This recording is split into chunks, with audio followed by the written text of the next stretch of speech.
جس سے گناہ نہیں ہوتا؟ کون؟ میں اسے انسان ماننے کے لیے تیار نہیں. یا تو وہ کوئی فرشتہ ہے یا نبی ہے. نہ نبی آ سکتا ہے نہ ہم فرشتے ہیں. وہ انسان ہی نہیں جس سے خطا نہ ہو. لہذا میں اپنے رب کی قدرت پہ قربان جاؤں, رحمت پہ قربان جاؤں کہ اس نے توبہ کے لیے نہ عمر کی قید نہ عدد کی قید. اب تو 60 سال کا ہو گیا ہے, 70 سال کا ہو گیا, اب تیری کوئی توبہ نہیں. آخری سانس میں آ جا, قبول ہے. ابھی تیری 100 دفعہ ٹوٹ چکی ہے توبہ, اب 101 دفعہ قبول نہیں, 1 کروڑ دفعہ توڑ کے آ جا, قبول ہے. کریم ذات سے واسطہ ہے.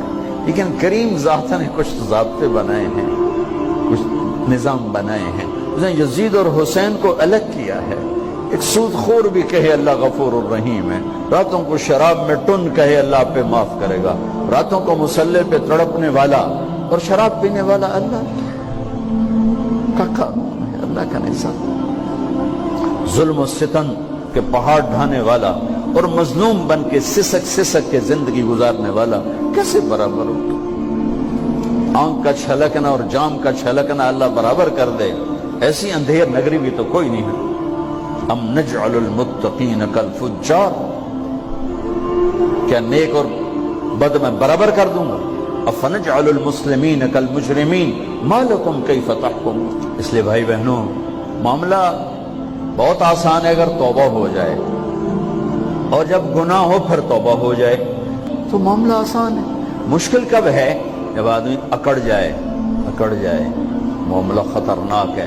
لیکن گناہ کے ساتھ توبہ ہو, آسانی, معافی ہے, کیونکہ وہ ہے ہی معافی کو پسند کرنے والا. لہذا بھائی بہنوں, توبہ کی عادت بناؤ. دیکھو, ایک معاملہ اللہ اور آپ کا, اس میں بڑی گنجائش ہے. ایک معاملہ بندوں اور آپ کا, وہ بڑا اوکھا ہے. اللہ کے واسطے کسی کے عیب نہ دیکھو, کسی کی پگڑی نہ اچھالو, کسی کو بے عزت نہ کرو, کسی کی کمیاں نہ پکڑو, کسی پہ تبصرے نہ کرو. یہ بہت خوفناک کیس ہے. نماز چھوٹ گئی, یہ اتنا خوفناک کیس نہیں ہے.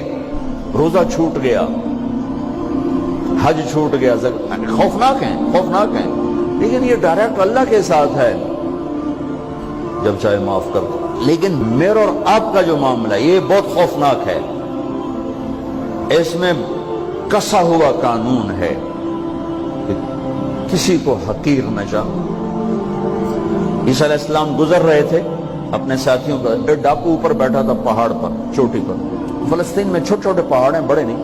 تو اس کی نظر پڑی, نور نبوت دیکھا تو اس کو ندامت ہوئی. اس نے کہا یا لعنت ہے تیری زندگی, ساری زندگی ڈاکیاں گزارتی, چل توبہ کرتے سے نیک نبی دا ساتھ دے. اس نے کہا یا اللہ میری پچھلی معاف کر, میں آ گیا, نیچے اترا, ساتھ ہو لیا. عیسیٰ علیہ السلام کا ایک صحابی ساتھ جا رہا ہے. صحابی, ہر امت کا سب سے اعلیٰ شخص وہ ہوتا ہے جس نے نبی کا فیض پایا ہو. یہ ڈاکو, یہ صحابی. اس صحابی نے اس کو یوں دیکھا, نفرت سے, اچھا یہ کتوں آ گیا ہے. ایک تکبر پیسے کا ہوتا ہے, ایک تکبر نیکی کا ہوتا ہے. یہ پردے والی عورتیں بے پرد عورت کو یوں دیکھتی ہیں, انہیں نہیں پتا کہ انہوں نے بے پردگی سے بھی بڑی تباہی پھیلا تھی. ہم دیندار لوگ ہیں, ہم پردہ دار خواتین ہیں, یہ بے غیرت بے حیا ہیں. اور میں نے تو ناچنے والیوں میں بھی اللہ کی محبت کو دیکھا. اگر نسیم وکی کی والدہ فوت ہوگی, میں نے اس کا جنازہ پڑھا ہے, تو سارے اداکار اکٹھے تھے.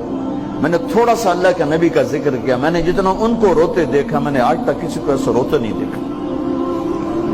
ہر مومن کے دل میں ایمان ہے. عرفات وہ میدان ہے جہاں میرا اللہ کہتا ہے اتنے گناہ لاؤ جتنے بارش کے قطرے, اور اتنے لاؤ جتنے ریت کے ذرے, اور اتنے لاؤ جتنے درختوں کے پتے, آ کے معافی مانگو, سب معاف کروں گا. لیکن میرے آج کا ماحول, آج کا دیندار, وہ کسی کو معاف کرنے کے لیے تیار نہیں ہے. لیکن میرا آپ کا معاملہ, بڑی احتیاط برتو, کسی کو حقیر نہ جانو, کسی کی کمی نہ دل میں لانا, کسی کے عیب نہ پکڑنا, کسی کی پگڑی نہ اچھالنا. ہر چیز منہ پہ مار دی جائے گی.